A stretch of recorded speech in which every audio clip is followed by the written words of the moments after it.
प्रसिद्ध बैलगाडा मालकाचे अपहरण करून खून केला। त्यानंतर मृतदेह जाळून विल्हेवाट लावून खंडणीचा बनाव केला। पिंपरी चिंचवड पुणे शाखेच्या खंडणी विरोधी पथकाच्या पोलिसांनी गुन्ह्याची उकल करून संशयितास अटक केली। मावळ तालुक्यातील नवला कुंभरे येथे गुरुवारी ही घटना उघडकीस आली। पंडित जाधव असे खून झालेल्या गाडा मालकाचे नाव आहे। सूरज वानखेडे असे अटक केलेल्या संशयिताचे नाव आहे। पोलिसांनी दिलेल्या माहितीनुसार सूरज याने त्याचा मित्र रणजित कुमार याच्या मदतीने पंडित जाधव यांचे 50 लाखांच्या खंडणीचा बनाव करून अपहरण केले। वैयक्तिक कारणावरून त्यांचा गळा आवळून खून केला।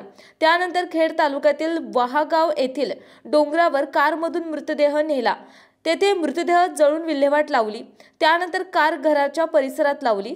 तसेच त्याच्या मोबाईलच्या व्हॉट्सॲपवरून मेसेज करून 50 लाखांची खंडणी मागितल्याचा बनाव केला। दरम्यान पंडित जाधव हे 18 नोव्हेंबर पासून बेपत्ता असल्याबाबत पोलिसांकडे तक्रार करण्यात आली।